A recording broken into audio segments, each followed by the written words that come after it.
그래서 이 공간균배의 원리인데요. 여기도 이제 그 RM 피터라는 사람의 이야기인데, 여기 이제 시험에서는 가로서 한번 입지연별 점포의 분류 그게 잘 나와요. 그래서 공간균배의 원리를 잘 아시고 그걸 잘 이해하시면 됩니다. 그렇죠? 그래서 그렇게 보시면 되는데, 한번 보자고요. 거기 뭐 가로 동그라미 1번 하나 뭐 확인하고 갈까요? 이랬는데, 자, 공간균배의 원리랑 경쟁관계 있는 점포는 점포 사이에 있는 공간을 서로 균일하게 배분한다는 이론이다. 그래서 공간균배 그러면 공간을 균일하게 배분한다 라는 원리다. 그래서 이제 RM 피터라는 사람인데, 이 공간균배 원리는 이제 이런 이야기입니다. 여러 점포들이 이제 공간을 균일하게 배분하는 이유가 뭐냐? 여기 이제 X1 상권이 있고, 이쪽에 X2 상권이 있다라고 치고요. 여기가 이제 상권의 중간인 미들, 중간이라 치자. 그럴 때 이게 이제 동그랗게 이렇게 상권입니다, 상권. 그림을 다 그리질 않아서 그렇지. 상권이라고 치자. 그럴 때 여기 어떤 점포가 이렇게 입지했다고 치죠. 예를 들어서 갑이라는 사람이 여기다 이제 점포, A 지역에다 점포를 열었다. 그러면 일단 장사가 잘 될 가능성이 많아요. 왜냐하면 이 지역에 점포가 한 개밖에 없기 때문에 이 동네 사람들은 싹 다 A 점포로 갈 거거든요. 그래서 잘 되겠죠. 잘 된다는 소문이 나면은 혼자 벌라고 놔둘까요? 경쟁자가 들어올까요?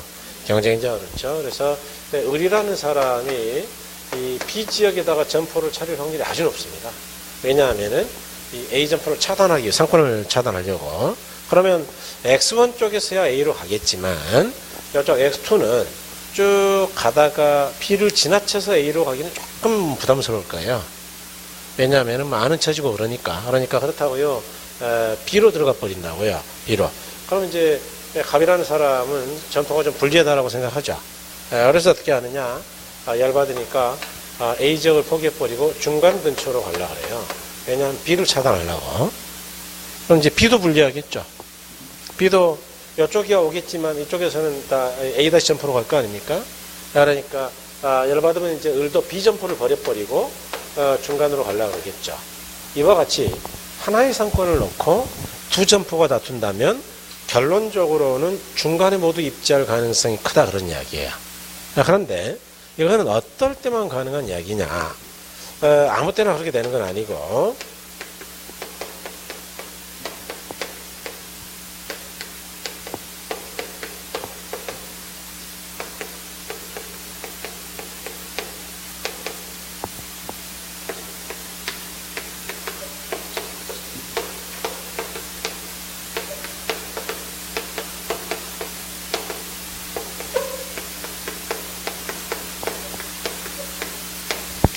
시장이 작고 교통비 등 수요 탄력성이 제로에 가깝다. 그럴 때는 이제 집심적은 일단 중심지에 모일 집자니까 모여있다 그 이야기죠.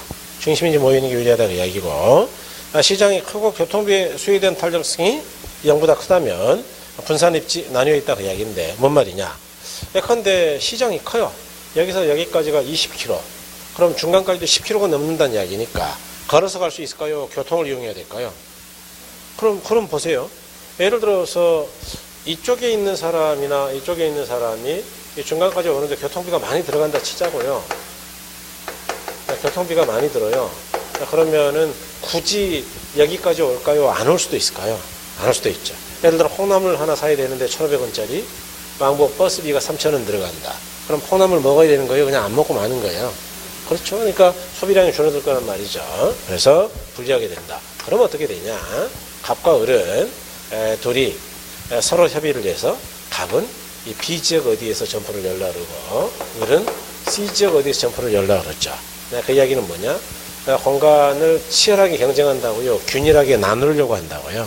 균일하게 나누려 한다. 그럼 점포들이 중간에 모여 있어요? 분산돼 있어요? 분산돼 있다 그 이야기예요.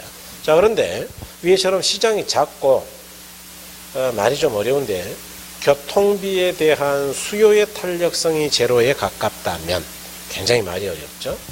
그래서 이걸 좀 쉽게 이해하는 게 관건이라 그랬는데, 여기가 왕복 뭐 이쪽에서 이쪽까지가 1km밖에 안 돼요. 시장이 작죠. 그러면은 사람들이 뭐 중간 지점에 점포가 있다 하더라도, 예를 들어 A 점포가 있다 하더라도 여기까지 500m인데 버스를 타고 다닐까요? 걸어갈까요? 그럼 교통비가 안 들어가겠죠. 즉 교통비가 수요에 영향을 안 주겠죠. 그러면 교통비에 대한 수요 탄력성이 제로에 가깝다 그 이야기예요. 그럴 때는 점포는 여기저기 떨어져 있는 게 좋겠어요? 그냥 중간에 하나 있으면 되겠어요? 그래서 집 심적 입지를 하게 된다. 그래서 이 부분을 조금 쉽게 이해하는 게 관건이에요. 그래서 일단 책 한번 보죠. 바로 이번에 공간분배 원리인데 가정 보시면 위의 그림에서와 같이 배후지가 x에서 x1의 결자 동질적 소비자가 균등하게 분포에다 가정한다.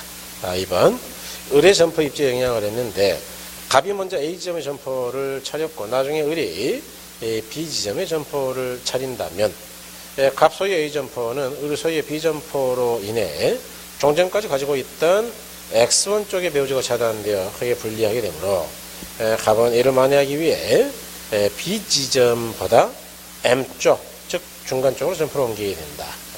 그 다음에 3번 갑하고 을 점포의 중심 집지가 됐죠. 그러면 을 또한 분리하게 되니까 다시 갑보다 M쪽에 더 가깝게 중간 쪽으로 자리를 옮기려 하고 이렇게 하나의 배후지를 놓고 갑과 을이 서로 다툰다면 전국적으로 두 점포는 배후지의 중심부에 입지할 수밖에 없게 될 것이다. 그 다음에 4번 탄력성이 클 경우에 갑과 을 점포에 입지됐죠.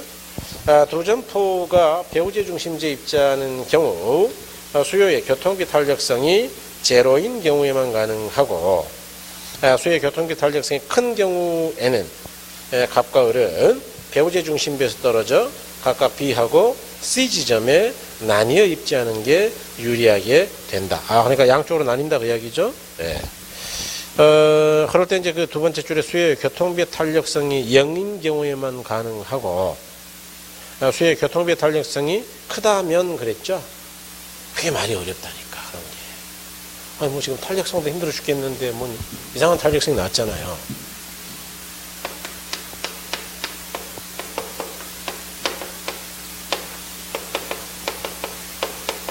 여러분은 이제 이렇게 응용해야 되는 거죠. 원래는 수요의 가격에 대한 탄력성이죠. 가격에 대한. 그러면 제가 분모가 뭐라 그랬어요? 분모는 그 다음에 분자가 이렇게 이야기했죠, 그죠? 네, 그렇죠.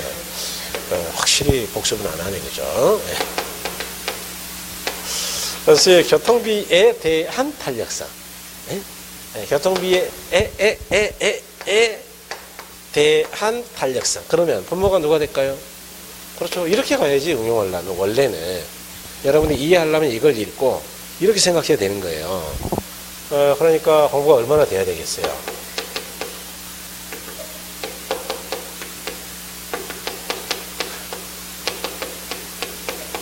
이렇게.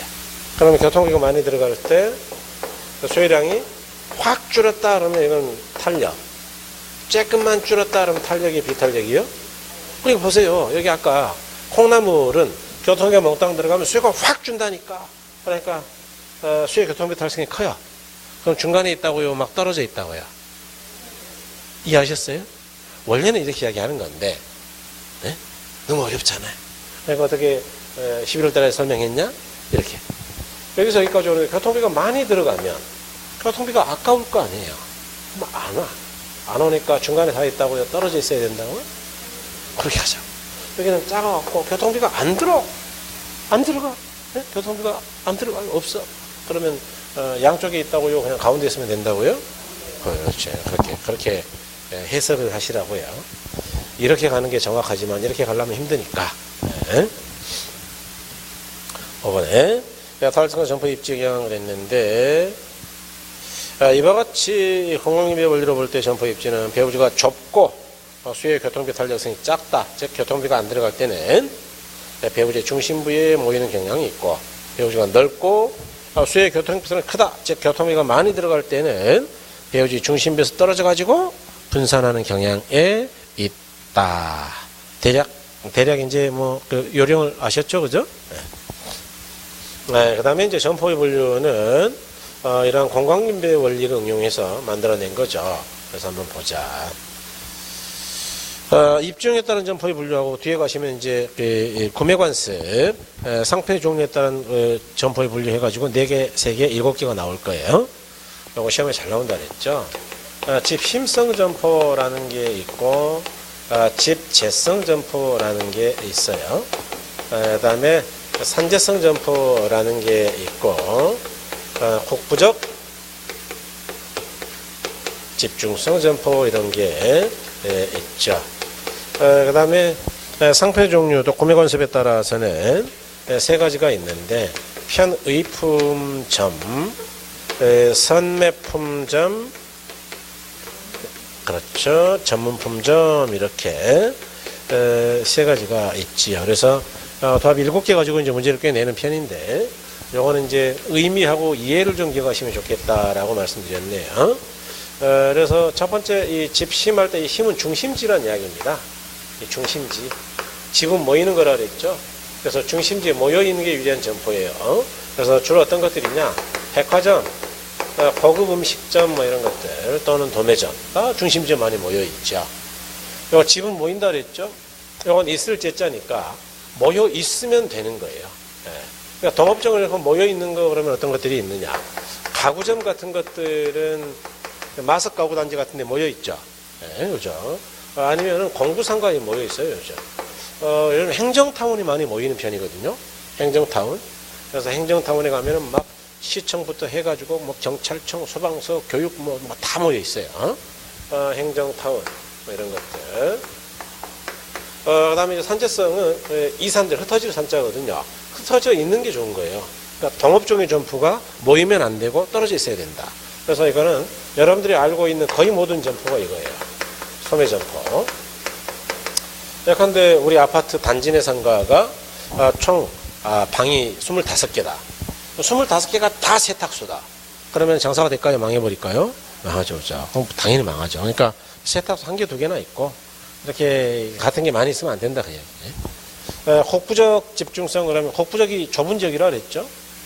좁은 지역이 집중되어 있는 것. 이 좁은 지역을 뭐라고 의역을 하자 그랬느냐. 동네가 좁은 게 도시예요, 시골이에요? 그렇게 가자 그랬잖아요. 그러니까 주로 시골에 있는 것, 주로. 그게 뭐냐? 농기구 파는 곳, 석재 파는 곳, 어구나 어망 같은 거 파는 곳, 씨앗 종묘상, 아니면 비료 가게 같은 것들, 이런 것들은 시골에 많이 모여 있다. 그 다음에 이제 편의품이라는 거는 일상 생활 필수품이에요. 생필품. 그래서 이건 매일 사는 거죠. 그래서 저차원 중심지 주로 있고, 그러니까 우리 아파트 단지 근처에 주로 있고 이야기고, 그 다음에 주로 구매하는 사람은 주부, 여성분들이 많고, 그 다음에 이것들은 우리가 도보로 1km 이상은 잘 안 가죠. 뭐 1km도 멀어요. 요즘 분들은 1km 안 가요. 요즘 이제 사람들은 걸어서는 뭐 200m도 잘 안 가는 것 같아요. 제가 볼 때는. 무슨 1km를 걸어가. 옛날 이론이거든요. 옛날 학자들이나. 옛날 아줌마들은 뭐 1km도 걸어가니까. 어쨌든 뭐 그렇다고 이야기죠. 그래서 매일 사는 생활 필수품의 이고, 구매 빈도는 많은데 자주 사요. 그런데 가격은 아주 지불하는 게 작죠. 보통 10,000원 이렇게 사겠죠. 이건 고를 선자죠. 골라서 사는 제품이에요. 그러니까 제품의 가격이나 품질 같은 것들을 비교하고 그 중에 좋은 걸 골라 사야 되는 거예요. 이렇게 비교하려면 점포가 한 개만 있어야 될까요? 여러 점포가 모여 있어야 될까요? 그러니까 이 산재성은 아니고 집심이나 집재에 가까워야 된다 뭐 그런 느낌 드세요? 네, 그렇죠. 그러니까 점포가 좀 모여 있어야 돼요. 그래서 집심 또는 집재 쪽에 가까워야 된다. 그래야 우리가 여러 점포에 들려가지고 똑같은 게 가격이 싼 게 어떤 건지 품질이 좋은 게 어떤 건지를 보고 고른다. 그래서 주로 제품은 여성용 제품이 많아요. 여자분들의 그 보석이라든가 여자분들의 의류, 옷. 그래서 저 옛날에 그랬잖아요. 여자분들은 옷을 그냥 산다고요. 남의 옷 다 입어보고 나서 산다고요. 그렇죠. 남자들하고 좀 달라요. 남자들은 한번 입어보세요. 그러면 이제 살짝 피하죠. 사야 될 것 같아가지고. 그런데 여자분들은 입어보세요. 그 이야기 안 해도 잠깐 줘보세요. 그렇죠. 이거는 이제 시간과 비용을 아끼지 않고 반드시 사러 가는 것 이런 걸 전문품이라 그래요. 그래서 우리가 흔히 말하는 명품이죠, 명품.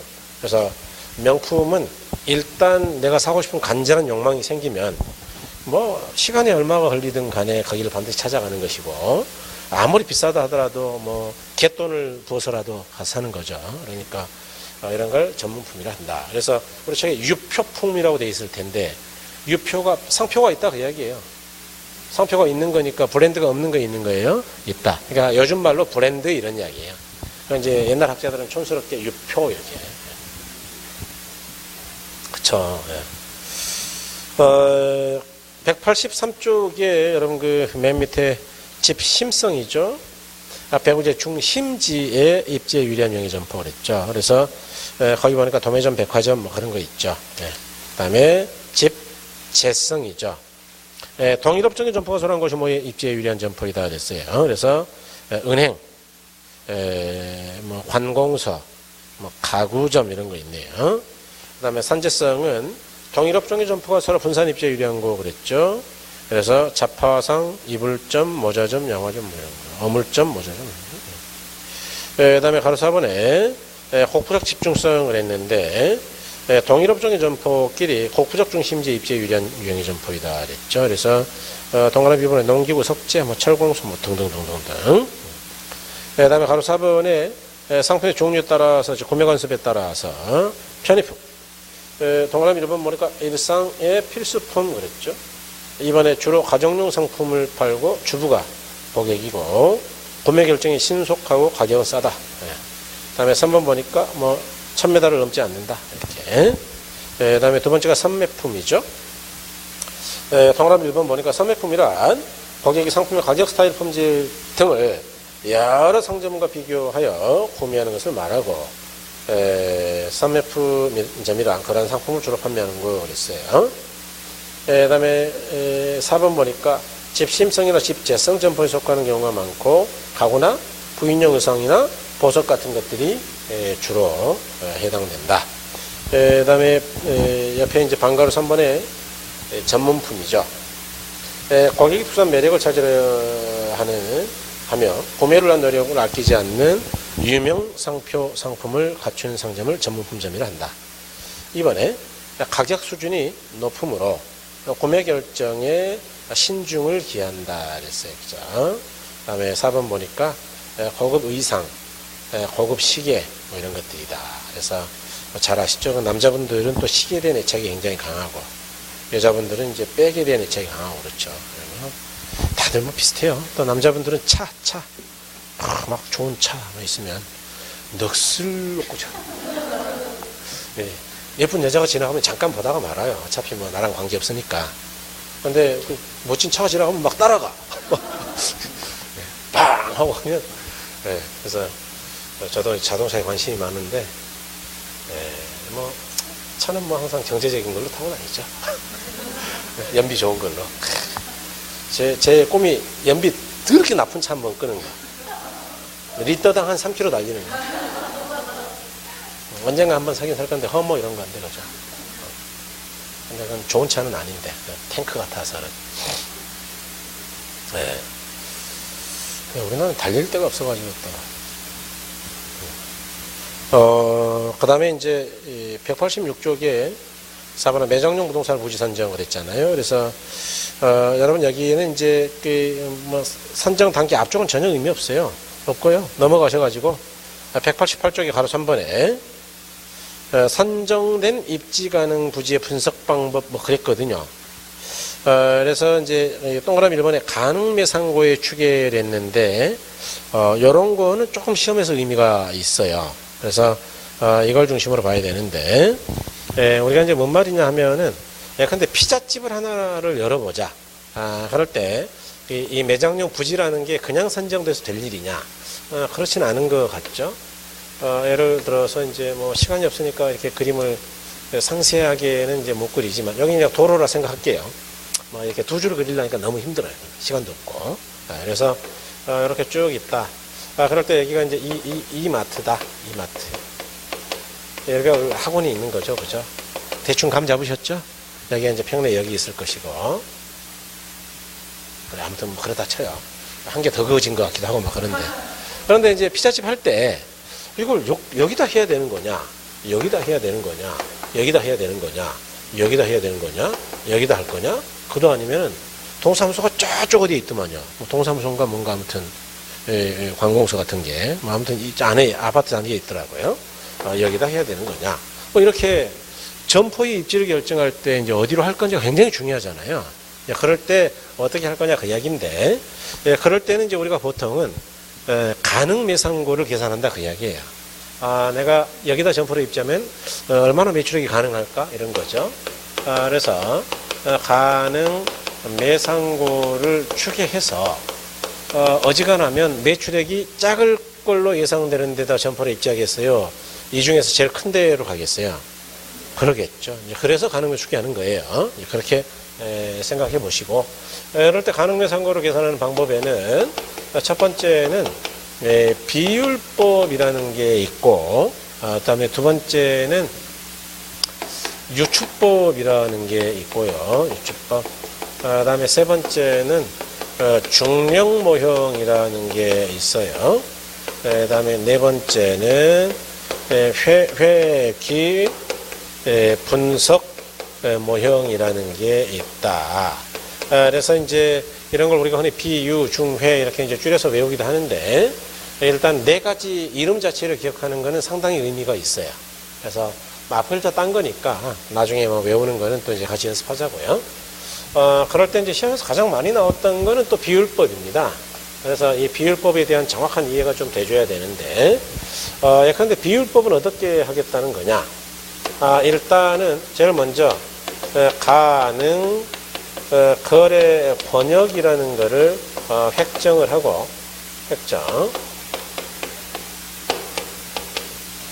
이 가능 거래 번역 안에서 방해 제품에 대한 지출액을 계산하고, 그 다음에 이제 세 번째는 인당 또는 가구당 소득을 추계해요.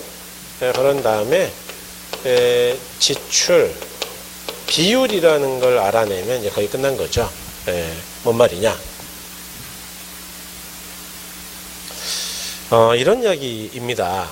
예를 들어 내가 이제 A 지역에다가 피자집을 해야 되겠다 그러면 지도에다가 A 점포를 위치를 시키고, 첫 번째는 가능 거래 건역이 얼마냐라는 걸 보는 거예요. 그럴 때 예를 들어 저는 한 반경 5km라고 가정할게요. 그럴 때 무턱대고 5km 그러면 안 되고요. 이제 그러면 근거가 없는 거니까. 이게 이제 피자라고 했으니까 피자. 피자라는 거는 본래 배달 매출이 많다. 배달. 그런데 사람들은 대부분 전화를 한 다음에 피자가 30분이 넘도록 안 오면은 짜증을 심하게 내고 다음부터는 절대로 안 시킨다고 이야기하더라. 그 이야기는 30분 안에 갖다 줘야 된다 그 이야기예요. 그러면 이제 피자집을 운영하는 사람은 어떤 생각해 봐야 되느냐? 내가 이거 만드는데 얼마 걸리냐? 라는 걸 알아야 되고, 만드는데 만일 20분 걸린다. 예를 들어 직원들한테 시켜보죠. 야, 밀가루 주고 토핑 줄 테니까 피자 한번 만들어 봐라. 그랬더니 막 반죽하고 난리를 쳐가지고 20분 걸리더라 이야기예요. 그 다음에 그러면 이제 우리가 30분 안에 갖다 주려면 배달하는데 쓸 수 있는 시간이 얼마냐? 10분. 그러면 이제 직원한테 10분 동안 가게 하면 되죠. 오토바이 타고 10분간 직선으로 쭉 가봐라. 몇 킬로인가. 그랬더니 5km 간다 그러더라. 그러면 내가 안전하게 이 친구가 죽지 않을 정도로 안전하게 거리할 수 있는 권역이 얼마라고요? 5km. 이해하셨어요? 그러면 이제 5km 잡았어요. 그럼 지도에다 5km 표시한 다음에 여기 안에 있는 사람들한테 설문을 돌려서 물어보면 돼요. 한 달에 피자를 얼마나 드세요? 이렇게 물어보는 거예요. 그랬더니 뭐라 그러느냐? 패밀리 사이즈 기준으로 한 달에 2번 먹어요. 2판. 25,000원짜리 뭐 그런 이야기죠. 그러면 한 5만 원 쓴다 치고 5만 원. 요즘 뭐 이런 게 있을까 모르겠는데 그냥 그렇다 치고 그냥 가자고요. 계산하기 편하게. 그 다음에 이제 세 번째는 인당 또는 가구당 소득을 알아내면 되는데, 요거는 이제 인구 통계 자료를 뒤지면 뭐 나와요. 소득 자료는. 그래서 보통 피자 같은 경우는 인당보다는 가구당 소득을 많이 쓴다 그랬죠. 왜 그런다 그랬어요? 피자를 혼자 먹는 거예요? 가구가 함께 소비하는 거예요? 가구가. 그랬더니 이 사람들은 월간 소득이 500만 원이더라. 그럼 지출 비율은 어떻게 되느냐? 이 사람들이 500만 원 벌어가지고 피자 먹는데 얼마 썼단 말이냐? 5만 원. 그러니까 0.01. 즉 100분율로는 몇 퍼센트라고요? 1%이다. 이해하셨나요? 여기까지 나오면 끝난 거예요. 그럼 매출액을 어떻게 구할 수 있겠냐? 이렇게 구할 수 있겠죠. 이 지역에 있는 사람들의 총소득을 알면 되겠죠. 여기다 방금 구한 지출 비율 곱하면 되죠. 근데 총소득이 100억이다. 100억. 여기다가 지출 비율이 아까 1%라 그랬죠. 우리 점포의 매출액은 1억이다. 이렇게 계산할 수 없다고요? 있다고요? 있다. 그러면 총소득 얘는 또 어떻게 알아내야 되느냐? 간단해요. 아까 이 가구당 소득 알았죠? 가구당 소득. 여기다 가구수 곱하면 돼. 가구수.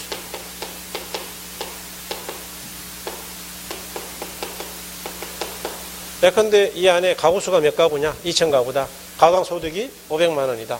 그럼 500 곱하기 2천 하면 100억이다. 그 이야기예요. 이해하신 거죠? 이렇게 보면 되는 겁니다. 이렇게. 그래서 이렇게 구하는 걸 우리가 이제 비율법이라고 한다. 요즘은 훨씬 더 좋아졌어요. 세상이. 옛날처럼 이제 옛날에는 뭐 이런 거 구할 때 굉장히 신경을 많이 썼거든요. 우리가 이제 컨설팅 같은 거 하려고 그러면 이 자료의 신빙성 때문에 굉장히 신경을 많이 썼는데 요즘은 세상이 워낙 좋아져가지고 이제 상권분석 프로그램이라고 있어요. 그래서 뭐 이제 중기청에서 만들어낸 거 이제 소상공인 지원센터라고 정확하게는 거기 이제 상권정보 시스템, 이름이 상권정보 시스템이에요, 거기는. 옛날에는 대박상권이었는데 이름 바꿨어요. 그 다음에 이제 그 SK에서 만든 것도 있죠. 그 다음에 이제 그 나이스 비즈맵에서 만든 것도 있어요. SK는 이제 지오비전이라는 거고, 나이스 비즈맵은, 이름이 뭐더라? 아무튼 뭐 많아요. 그냥 걔는 유료 돈 내고 하는 거예요. 그래서 그런 거 보면, 여기 현재 딱 여기 가가지고 핸드폰 어플도 있거든요. 현대 이 지점에 가가지고 빵 찍어가지고 반경 뭐 5km 하면은 이 안에 가구수 다 나와요. 가구수. 소득 다 나오고. 요즘 빅데이터를 이용해가지고 실시간으로 분석할 수 있습니다. SK 거는 실시간 유동인구도 분석 가능해요. 현재 핸드폰 쓰고 있는 사람 바로 집계되거든요. 네. 그래서 특히 이제 문자 정보를 기준으로 집계를 하는데 문자 주고받는 애들 통화 정보하고 그런데 바로바로 가능하죠. 그러니까 세상이 그렇게 좋아졌어요. 제가 중개업협회에서 그 상권정보 시스템 강의를 좀 했거든요. 뭐 되게 좋아하죠. 뭐 그런 거 보여주면. 이거 써먹기 좋겠는데 뭐 이렇게 이야기하죠. 나중에 합격하시면 들으러 오세요. 요즘 바빠서 안 하고 이제 연말에 우리 시험 끝나고 나서 한두 달만 해요. 1년 내내는 안 하고. 그래서 거기 보시면, 이제 기업권의 비율법이죠. 비율법은 가장 주관성이 많이 개입되는 방법으로 이 방법에 의할 경우 대상 점포가 전체 면적에 차지하는 비율을 거래 청지출 가능액에다가 곱하면 대상 점포의 가능 매상과 산출된다 그랬죠. 그래서 A번에 대상 부지에 대한 가능 거래 권역을 획정하고 B번에 1인당 주민 소득을 추계하고 C번에 거래적의 지출 가능액을 추계한다. 아까 제가 지출액 추계한다 그랬죠. 그 다음에 D번에 지출 가능액의 비율하고 대상 점포의 가능 매상고를 계산하면 된다 그랬어요. 그래서 이제 지출 가능액의 비율은 소득분의 지출액 그렇게 하면 되겠죠. 그래서 B분의 C 우리 책의 내용으로 보면 그렇게 하면 되겠다.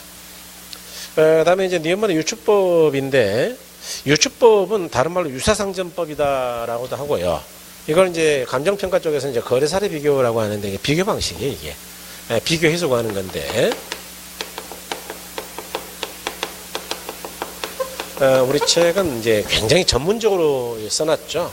우리 책이 정확한데, 여러분 시험에서는 그렇게는 안 나오고. 예컨대, 이 피자헛이라든가 미스터 피자라든가 아니면 그 치킨집들 유명 치킨집 있잖아요. BBQ라든가 이렇게 프랜차이즈 점포가 많은 회사는 이런 걸 쓰면 좋아요. 왜냐하면 근데 내가 이제 여기 남양주 호평에다가 신규 점포를 하나 열어야 되겠다. 그러면 남양주랑 굉장히 인구 특성이 유사한 데가 있을 거 아니에요. 유사한 동네를 봤더니 덕소더라. 덕소에 기존 피자집이 있을 거다. 그래서 이제 기존 점포가 있다. 이쪽 매출을 봤더니 얼마냐? 1억이다. 그런데 남양주랑 덕소를 비교해 보니까 덕소보다는 남양주가 인구가 많고 이쪽이 유동인구는 더 오히려 덕소가 많고, 그 다음에 앞으로 그 외연의 확장, 지역의 확장 가능성은 남양주가 좀 많다고 생각되더라. 그래서 어떻게 봤느냐? 유동인구가 좀 작아서 우리는 90%밖에 안 될 걸로 생각했는데 호박이 90%. 이해하셨어요? 앞으로 지역 확장이 훨씬 더 커질 걸로 봐서 호박이 1.1을 했다. 이럴 수 있을 거 아니에요? 그러면 신규 점포 매출에 구할 수 없을 거 있을까요? 있겠죠. 오케이. 그러면 이제 9,900 이렇게 나오는 거예요. 계산하면. 어떤 분은 이제 0.9에다가 1.19 했으니까 똑같이 1억 아닙니까? 라고 생각하는데 그건 아니고 옆에 보면 9,900 나오죠. 유치법. 그래서 유치법은 유사 점포나 같은 회사 내 다른 점포를 대상으로 거래적과 거기에 대한 분석을 하고 이를 토대로 대상 점포의 가능 매상고를 추계하는 방법이다 그랬죠. 그래서 이제 유치법을 유비법, 유사 사례 비교해서 유비법 또는 유사 점포법이라고도 한다. 그래서 뭐 이렇게 이야기하더라. 그 다음에 이제 그 뒤에 가시면 원래는 참고처럼 하는 거예요. 격자 지도라는 걸 만들어 가지고 그 섹터별로 나눠서 하는 겁니다. 조닝, 뭐 1km, 2km, 3km 이렇게 심하게 쪼개기도 하고. 그런데 우리 시험에서는 그런 건 안 나오니까 됐고요. 그 다음에 중력 모형이죠. 오늘 거기까지 할 거예요. 이제 회귀 분석은 조금 더 기다려 보시고. 중력 모형. 중력 모형이나 두물치 간의 인력은 거래 작업에는 반비례하고 질량의 크기에 비례한다는 만유 인력 법칙을 원용해서 대상 점포의 가능 매상고를 추계하는 방법이다. 이해하셨죠? 그죠? 그래서 아까 이제 이게 만유 인력이죠. 그래서 허프는 레일리 소매 인력 이론을 소매 상권 이론, 즉 확률 모형 또는 중력 모형으로 전환시켰다. 아까 우리가 배웠던 허프입니다. 네. 그 다음에 C번은 좀 기억하자 그랬죠. C번. 부지산력 때문에 실제 매상고가 예상 매상고가 달라지는 정도로 측정하여 보다 정확한 모형을 만들 수 있고, 개별 점포의 실제 매상고의 이론적 매상고 간의 차이를 조정해야 되는데 그 차이를 뭘 가지고 조정한다 그랬느냐? 수정 이미지 개수이다 그랬죠. 그래서 여기 허프의 중력 모형은 사실은 실험식이에요. 실험식. 그러다 보니까 수정 이미지 개수라는 걸로 실제 매출액하고 비교했더니 차이가 나면 계속 조정하는 겁니다. 그래서 그렇게 가셔야 된다. 그러니까 이제 이 중력 모형이라는 게 별거 아니고 아까 우리가 해봤죠. A 점포가 있고 B 점포가 있더라. 그럴 때 여기 이제 소비자가 거주하고 있는데 예컨대 여기가 이제 250평이고 5km가 떨어져 있고 여기가 1000평이고 10km가 떨어져 있다면 아까 계산해 보니까 이 소비자가 1만 명이라면 요거는 5, 25, 5의 제곱분의 250이니까 10이고 여기는 10의 제곱분의 1000이니까 100분의 1000이니까 10이고 양쪽 힘이 똑같이 10이라는 이야기는 이 고객의 절반은 어디로 간단 말이냐? A로. 지금 너무 빠르죠? 그러니까 이쪽이 10, 이쪽이 10이니까 확률은 전체 20분의 A가 끄는 힘 10이다. 그래서 50%다 그 이야기예요. 그래서 아까 이제 풀었던 거니까. 그래서 이 사람들의 절반이 1이 간다. 그러면 10,000명의 절반이니까 얼마냐? 5,000명. 이해하셨어요? 5,000명인데 여기다 객단가라는 걸 알 수만 있다면 객단가 곱하면 매출액 구할 수 없을 거 있을까요? 그게 매출액 구하는 방법이에요. 아까 제가 우리 책에 있는 앞에 있는 예를 안 풀었던 이유가 매출액까지 계산을 해놨잖아. 점포도 3개나 되고. 다음번에 그거 풀 거니까. 이해하셨어요? 아니 아까 뭐 사례 연구 그래가지고 뭐 풀라다가 만 거 있잖아요. 숫자가 너무 범상치가 않아. 그러니까 그건 3월달에 풀자고 3월달에 혼자서 풀어보시면 풀리긴 할 거예요. 안 풀리면 3월달에 같이 보면 되고. 그래서 이렇게 그 다음에 이제 이 회귀 분석은 요건 여러분 투자 이론 좀 공부가 되고 해야 돼요. 어차피 이해가 안 돼요. 그래서 요건 놔두시고 그 다음에 그 뒤에 보시면 동그라미 2번에 체크리스트 활용이라고 있나요? 이 체크리스트 활용이라는 거는요, 계략적인 수단입니다. 그래서 이거를 딱 하나만 기억하시면 돼요.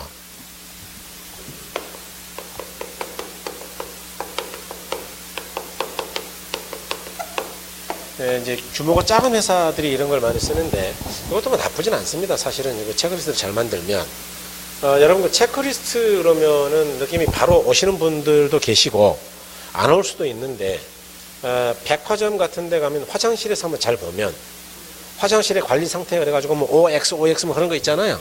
그 2점 척도, 2점 척도 제일 단순한 거. 우리가 가장 많이 쓰는 건 이제 리커트의 5점 척도라는 건데 여러분 그 설문지 가끔 받아봤을 거예요.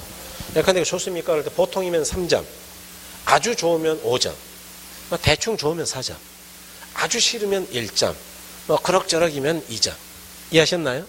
그럼 이제 우리가 점포를 A, B, C, D 이 점포를 이렇게 평가할 때 예를 들어 이런 거 있잖아요. 인구수는 많아야 좋겠죠. 그 다음에 점포의 면적도 커야 좋겠죠. 그 다음에 취급하는 상품의 숫자 MD라 그러는데 많아야 좋겠죠. 뭐. 그 다음에 경쟁 점포는 많아야 좋겠어요? 적을수록 좋겠어요? 적을수록. 요즘은 자녀들이 또 소비에 영향을 많이 주거든요. 자녀 수, 자녀가 있냐 없냐 이거 중요할 거 아니에요. 등등 매출액에 영향을 주는 많은 변수들을 쭉 적어봐요. 한 20개 정도.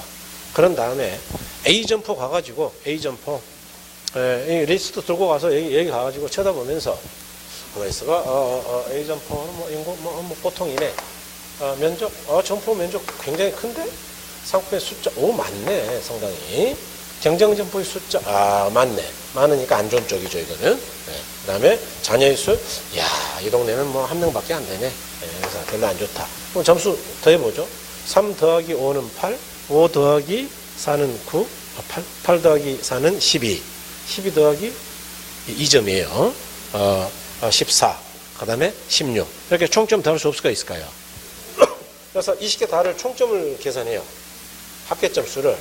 그래서 이거를 A도 가고 B도 가고 C도 가고 다 가는 거야.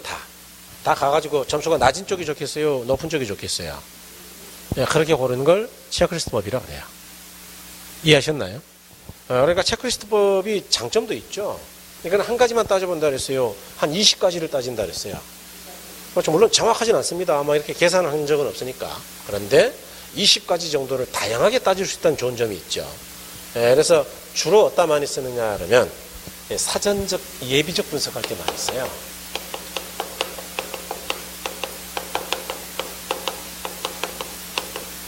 요거 기억하시면 돼요.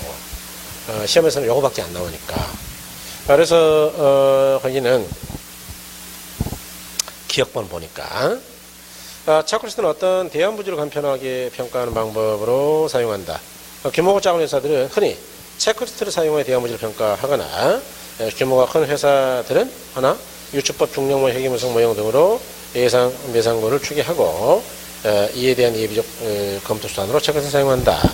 그럴 때 디귿번에 일반적으로 체크리스트법은 매상고를 추계하는 수단으로 사용되기보다는 이에 대한 뭐 어떤 자료라고요? 보조 자료. 거기다 써놓으세요. 예비적이고 사전적 이렇게. 그래서 그런 자료로 많이 쓴다 이런 이야기죠. 그래서 이렇게 보시면 된다. 그 뒤에 입지 조건 그런 거 필요 없고 예를 들어 이런 이야기죠. 여러분 여기 이제 점포 후보 입지가 하나, 둘, 셋, 네 개 지금 제가 여기다 그려놓은 것만 5개 아니에요. 예를 들면 여기에 있다면 이제 6개입니다. 6개를 다 이런 방법을 쓰려면 이건 이제 전문가를 쓰는 방법이거든요. 전문가를 이용하니까 컨설팅 비용이 안 들어갈까요? 들어갈까요? 개당 200만 잡아도 620이 1200이에요. 그러면 광고비가 없잖아 또. 그러니까 그렇게 해야 된다고요. 계략적으로 먼저 체크리스트를 먼저 쓴다고요. 먼저. 그래가지고 이제 이 중에서 점수가 제일 높은 거 따져봤더니 뭐 꼴랑 3개 나오더라. A하고 E하고 B가 나오더라. 그러면은 이걸 전문가에게 맡겨가지고 하나를 고른다면 비용이 1200 들겠어요? 600으로 줄이겠어요? 그렇죠. 그러니까 비용을 줄이기 위해서 예비적 분석할 때 쓰는 거예요, 이게 주로. 그러니까 규모가 작은 회사들이. 그런데 우리 중개사분들이 안타까운 게 이런 체크리스트마저도 만들어진 게 없어요. 내가 보면. 그러니까 대단히 과학적인 중개를 한다라고 보기는 어렵다 그 이야기예요. 네. 저 고객이 왔을 때 전문가 같잖아요. 미국 애들은 책을 들고 다녀요, 사실은. 미국 애들은 머리가 안 좋아. 미국 애들은 암산 안 된다 그랬죠, 제가. 그러니까 마트에 가가지고 $50 주면은 얼마를 받아야 될지를 지가 몰라. 그래서 걔들은 포스 시스템을 만든 거예요, 계산기. 자동 계산대로. 우리는 다 암산이지. 옛날 구멍가게 아줌마들이 언제 주산을 해요. 5만 원 주면은 1,800원? 그러면 1,800원에서 바로 5만 원 계산이 돼요. 48,200원. 이렇게 나오잖아요. 우리는 암산이 되는 거야. 그러니까 우리는 기계가 필요 없었어요. 근데 저 새끼들은 암산이 안 되니까. 그러니까 체크리스트를 다 들고 다니면 기억을 못 하니까 이놈들이. 가가지고 검토할 사항. 그러니까 걔들은 실수가 없어요. 그걸 중개 그 계약 서류에 뒤에 다 붙이게 돼 있고요. 근데 우리는 없어요. 왜냐? 머리가 좋으니까. 그래서 이제 머리가 좋은 게 결국 또 덕이 된 거죠. 그래서 우리가 비과학적이라는 이야기 듣는 겁니다. 그러니까 지금 미국 애들이 들어오면 우리 같은 경우가 이제 어차피 미국 애들이 들어오면 지들이 중개를 하겠어요. 한국말 못하니까 우리나라 사람 묻겠어요. 그렇지 뭐 지들이 무슨 한국말 어떻게 해요. 대신 걔들은 시스템을 가지고 들어오잖아요. 그러니까 우리나라 사람을 교육시켜가지고 이제 시장을 한번 해보겠다 그렇게 생각하는 거죠. 문제는 풀어야 되겠죠? 문제.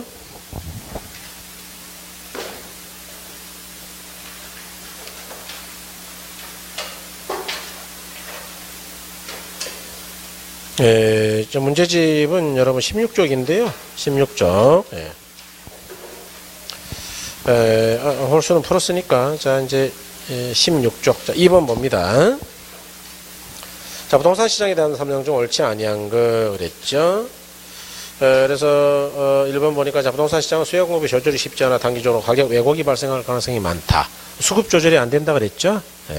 2번 부동산 시장 부동산의 부증성 때문에 고도로 국지화된다 그랬는데, 국지화된다는 이야기는 좁은 지역에 국한된다 그 이야기죠.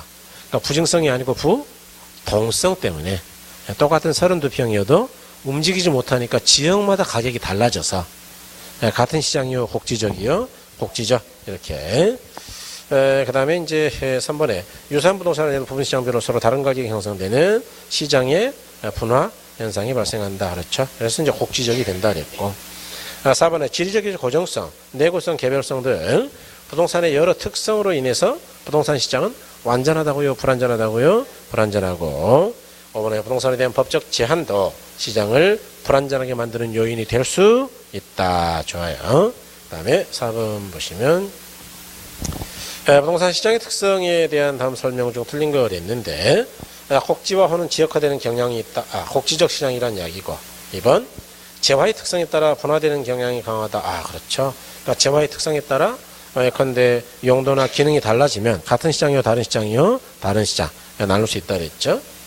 그 다음에 3번에 상황이 변화하여도 수요 공급을 조절하는 데 많은 시간이 소요되는 경우가 많다. 수급 조절이 곤란한 시장이다.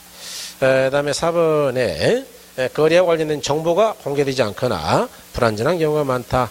정보가 비공개된 시장이다. 그런 특성이 있었죠. 5번에 대부분 강성윤리적 시장이고 시장 참여자 초과인을 누릴 수 없다 그랬는데, 대부분 강성이에요. 강성은 없어요. 없어요. 대부분 중강성이에요. 중강성. 그래서 틀렸다. 초과인을 누릴 수 없는 게 아니고 또 실제로는 있다. 그러니까 다 틀렸어요. 자, 6번. 부동산 시장에 관한 설명으로 틀린 걸 했는데, 동그라미 1번에 완전히 동떨어진 아파트라 하더라도 아파트가 입지한 시장 지역이 달라지면 서로 다른 가격이 형성될 수 있다. 그렇죠. 32평 똑같아도 다른 가격이 될 수 있죠. 그 다음에 2번 보시면 일반적으로 부동산의 공급에는 상당한 시간이 소요되기 때문에 단기적으로는 수요가 늘어도 공급이 안 되잖아요.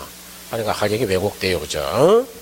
그 다음에 3번에 부동산 시장은 부동산 소유권을 할당하고 공간을 배분하는 기능을 가지고 있다. 자원 배분.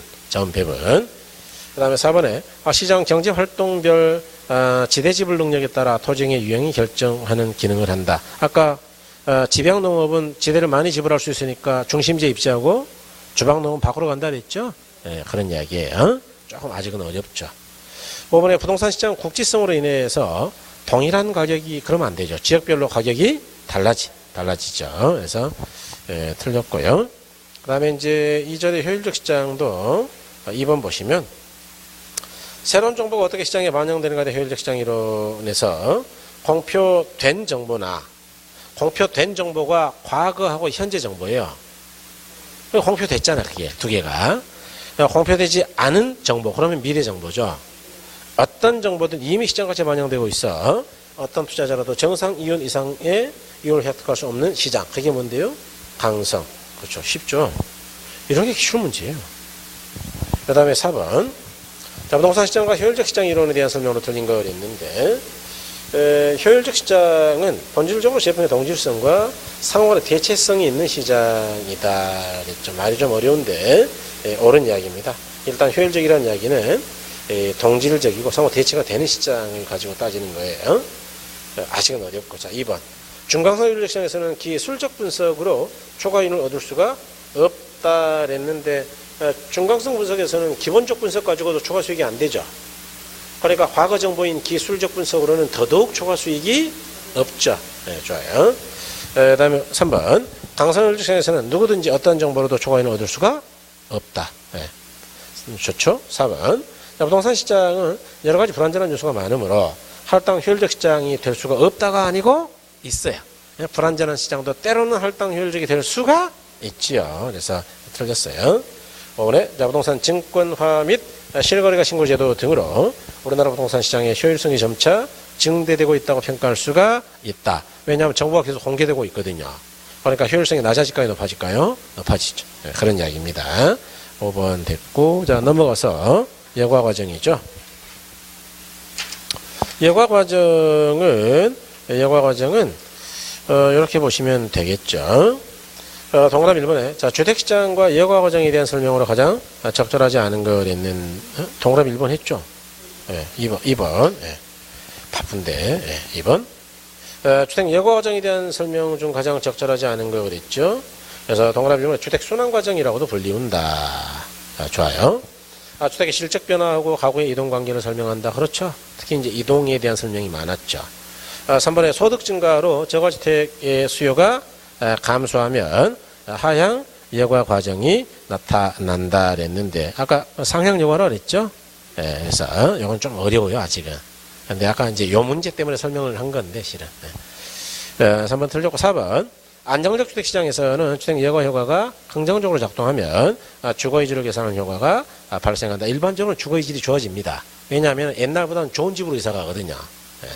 5번에 안정적 주택시장에서 주택 여과가 긍정적으로 작동하면 주택 공급량의 증가에도 기여하게 된다. 왜냐? 부자들은 자기 집을 줘버리고 이사가면 헌 집에 산다 그랬어요? 새 집에 산다 그랬어요? 그러니까 새로 집을 많이 짓게 되고 흙이 들어가는 거예요. 그래서 일반적으로 량이 늘어나죠. 조금 어렵네 문제요. 자, 4번.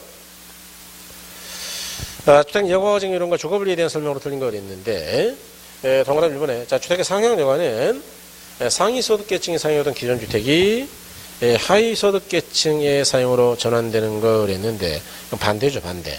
상향 그러면은 가난한 저소득 쪽에서 재개발돼 가지고 고로 바뀌는 거죠.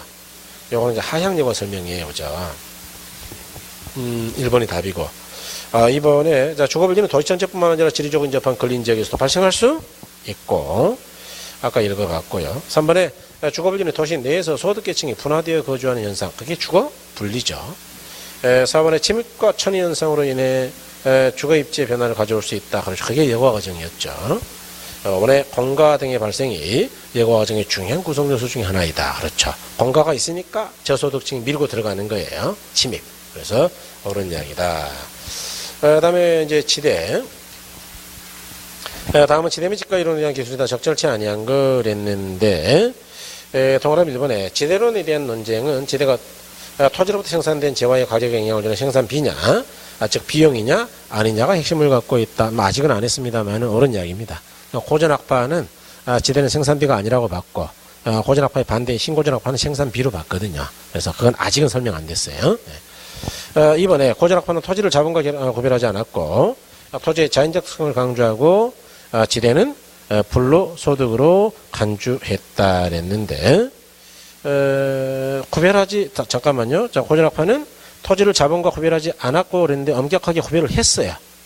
그러니까 틀렸고 토지의 자연적 특성을 강조하고 그건 옳아요. 지대는 불로소득을 강조했다 그랬는데 거기까지 뒤에는 옳은데 앞쪽에 토지를 자본과 구별하지 않았다고요? 구별을 했다고요? 구별했어요. 왜냐하면 이제 고전학파는 생산의 3요소를 토지, 노동, 자본 이렇게 봤기 때문에 자본과 노동을 별개의 것으로 봤어요. 그래서 구별했다. 아직 여기까지 설명이 안 됐죠. 그 다음에 3번에 신고전학파는 지대는 잉여가 아니라 생산 요소에 대한 대가 생산비로 봤다 그 이야기죠. 지대는 생산물의 가격 영향 요소 비용으로 파악했다. 아까 이제 동그라미 1번에서 제가 이미 설명했던 이야기예요. 그래서 옳은 이야기고 4번 여기 아직 설명이 안 됐는데 여기도 마르크스의 지대설에 따르면 지대는 토지 소유자가 토지를 소유하는 자체로 발생하고 따라서 한계지 밖에서도 토지 소유자고 요금 지대가 발생한다. 그래서 여기 마르크스의 절대지대인데 이것도 설명이 안 됐죠. 아직 지대 이론은 설명이 안 돼서 잠깐만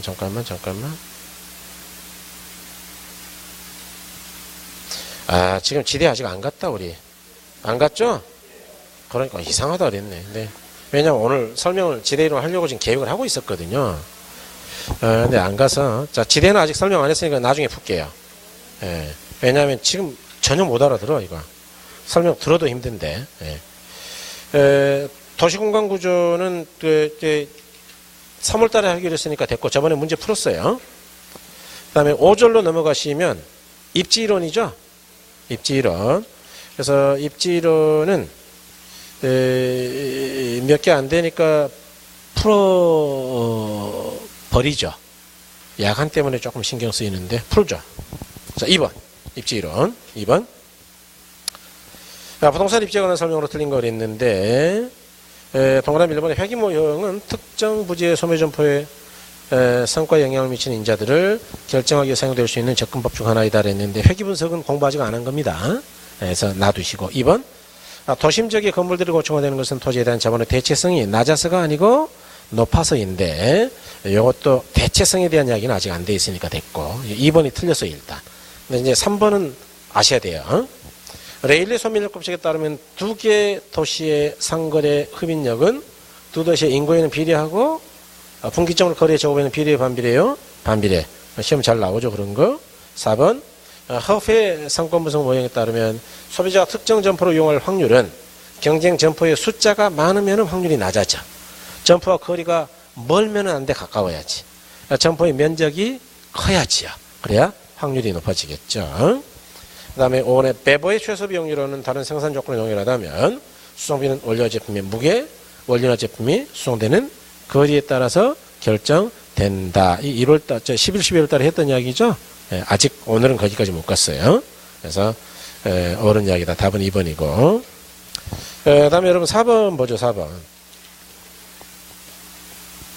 이제 그것 때문에 지금 오늘 풀기로 그냥 생각한 거예요. 제가 지금. 아까 여러분들이 불안해할까 봐서. 그러니까 저는 주장이 그런데 못 풀 정도로 어려운 거는 이제 몇 개 빼고는 없어요. 솔직히 말하면 웬만한 분들은 예지간한 문제를 풀 수 있는데 문제가 우리가 짧은 시간에 이걸 설명을 다 한단 말이에요. 그러니까 자칫 잘못하면 이제 이게 이런 실수를 우리가 할 수도 있어. 선생님들이 야 시간도 없는데 이거 이제 오늘 빨리 끝내야지 그러는데 이제 그러니까 두려워해. 보세요. 시간 없지만 풀어보자고 이거. 아래 그림을 보고 허페 상권 분석을 이용해가지고 신규 할인 매장의 이윤곡수를 계산해봐라. 거리 마찰 개수는 얼마요? 2. 그러면 그게 그렇게 어려운 거냐? 여기 봐요. 기존 점포 있죠? 여기 신규 점포 있죠? 지금 이제 끝날 때 됐다고 막 카톡 그러는데 인구 그렇죠. 지금 가족들은 기다린단 말이에요. 인구 몇만 명이에요? 5만. 그 다음에 기존 점포는 면적이 어떻게 돼요? 4천 불러주세요. 거리는 2km겠네. 2km. 그 다음에 신규 점포는 면적이 얼마예요? 9천. 그럼 거리는 3km겠는데 이거 보나마나. 그러면 여기서 끌고 가는 힘이 있을 거 아니냐. 힘. 그거를 저는 이렇게 쓸게요. 기존 점포가 끌고 가니까 힘 기존 이렇게 기 이해하셨어요? 그럼 여기서 끌고 가는 거는 제가 뭐라고 쓸 것 같아요? 힘 신규 점포. 그죠? 그럼 이거 보세요.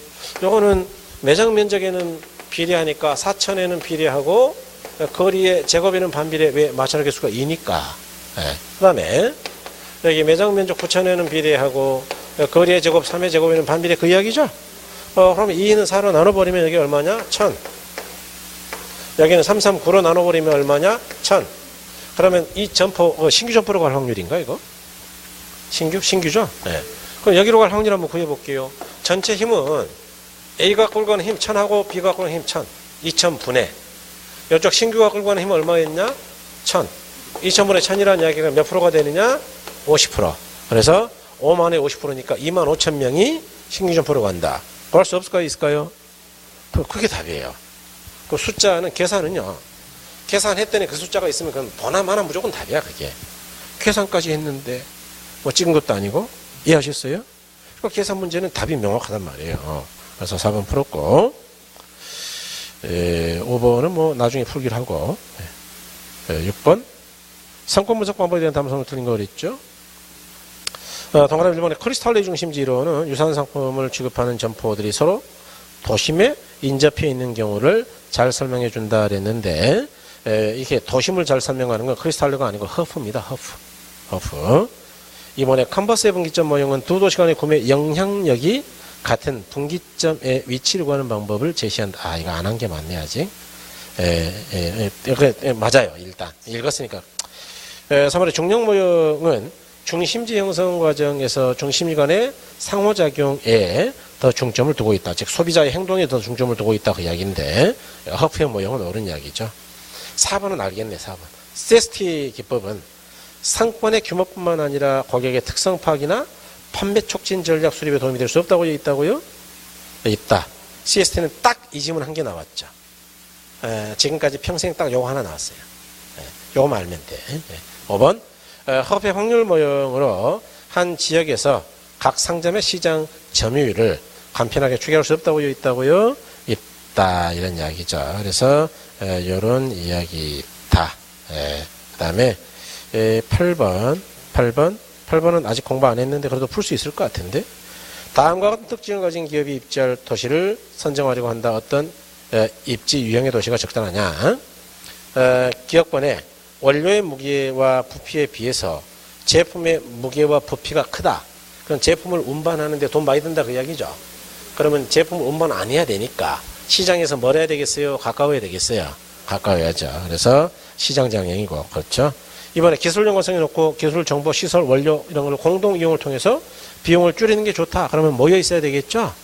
그런 걸 집적 지향이라고 합니다. 그래서 동그라미 2번이 답이 되겠죠. 그래서 이렇게 보시고 여러분 그 문제 풀 때 많이 좀 서둘렀습니다만은 이렇게 이제 풀어보시면 된다 그 이야기고 아직 뭐 진도가 덜 나간 데는 아직은 안 풀어보셔도 되고 풀어보시고 질문해도 제가 설명을 너무 길게 해야 되기 때문에 나중에 하자라고 할 수도 있어요. 그래서 진도가 안 나가는 거는 이제 그렇게 보시면 됩니다. 여러분 대단히 수고하셨습니다. 수고하셨습니다. 수고하셨습니다.